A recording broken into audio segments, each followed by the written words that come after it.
Today, we are diving into a really powerful book by Bupinder Singh Bali called Those Who Stayed, the Sikhs of Kashmir. It gives a voice to a community whose story often gets completely lost in the bigger picture of the conflict. A story of incredibly deep roots, of really profound trauma, and a constant agonizing choice. This question, right from the book's introduction, gets straight to the heart of it all. And we're not talking about some abstract theoretical debate here. The author shows us that this is a daily reality, a question that gets sparked again and again, and the entire book is set in motion by a single urgent phone call.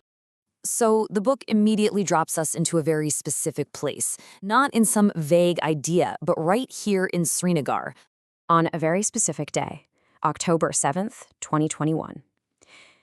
This is where the story begins, not in the distant past, but with a sudden present-day crisis that changes everything. The author, who's a teacher himself, is in his classroom when his phone rings, and the news he gets is just devastating. A Sikh school principal, a woman named Bupinder Kaur, has been targeted and killed. And just like that, this one event shatters any fragile sense of peace and forces that agonizing question, stay or leave, right back to the surface. So that one phone call, it's really the starting point for unpacking this huge, complicated experience of being what the book calls a micro-minority in one of the most complex conflict zones in the world. But what does that actually mean day to day? Well, for starters, just look at the numbers. The book points out that Sikhs make up less than 1% of Kashmir's population. It's a tiny fraction. And as the author puts it, this is exactly why their story is so often lost or ignored. They are, quite literally, a tiny community just trying to survive in the middle of a massive, decades-long conflict. The author uses this really powerful image of treading on two boats to describe what that existence costs. It just perfectly captures that feeling of profound uncertainty, feeling completely rooted in Kashmir, but at the same time, seeing your future there look so incredibly bleak. And that leads to this constant state of mental, physical, and economic strain. So you have to ask, right? If the situation is so tough, what makes the choice to leave so unbelievably difficult? Well, to understand that, the book argues that we have to go way back. We have to look at centuries of their history in the valley. I love this. The author uses this as a chapter title to tackle a huge misconception head-on. This idea that all Sikhs are from Punjab, which would basically make Kashmiri Sikhs outsiders or settlers in their own home. But the book just lays out the facts one by one to completely tear this myth apart. The Sikh connection to Kashmir didn't start yesterday. It began way back in the 1490s with the founder of the faith, Guru Nanak himself. Other gurus and missionaries visited over the centuries, establishing this deep-rooted community. And, as the author points out, they speak the local languages, like Kashmiri and Pahari, and they share the same food and culture. They are not settlers. They are natives. And, this long history has seen incredible highs and absolutely devastating lows. There were periods of real prominence, like during Maharaja Ranjit Singh's rule. But there have also been these moments of profound, community-altering trauma. The book really highlights two in particular: the tribal invasion of 1947 and the Chittasingpur massacre in the year 2000. The book spends a lot of time on the 1947 tribal invasion, which is known as the Bali raid. Survivors that the author interviewed describe unimaginable loss, just total displacement. An estimated 20,000 Sikhs were killed. And many who survived, like the people you see in this photo, spent years in refugee camps before they could even think about returning home to rebuild their shattered lives. This event left a deep generational scar.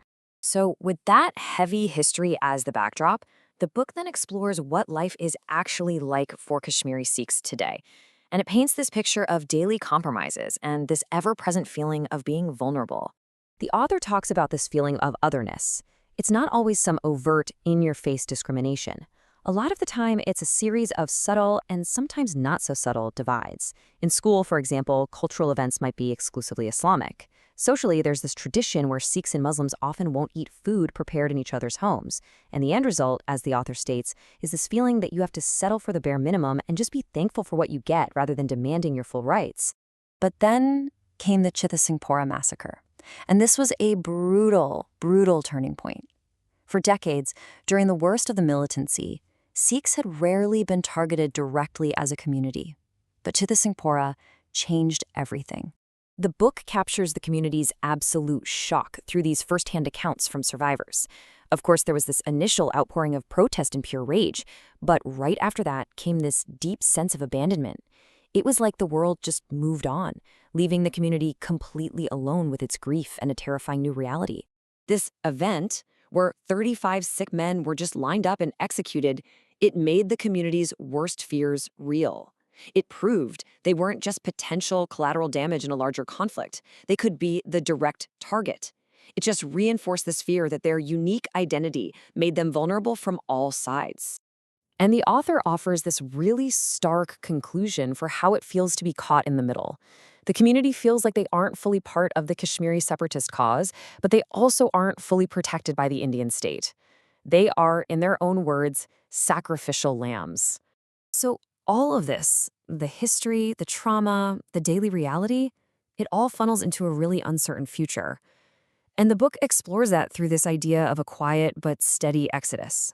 The author describes this really clear generational divide. You have the older generation who've seen it all, and they often feel like they just can't leave the land where their ancestors are buried.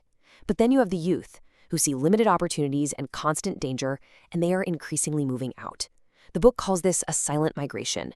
It's not a dramatic mass exodus like back in 1947, but a slow, steady drain that really threatens the community's long-term existence in the valley. This quote from the author's own father just captures that heartbreaking dilemma perfectly. That desire to stay is so powerful, but it comes with this painful realization that's been passed down through generations. Staying means you have to accept a life where you are not in control of your own destiny, where your safety and your future depend on the whims and wishes of others. And that's really where the book leaves us. It doesn't offer any easy answers because, well, there are none. It simply asks us to bear witness to this profound, gut-wrenching dilemma, one that the Kashmiri Sikh community is forced to live with every single day.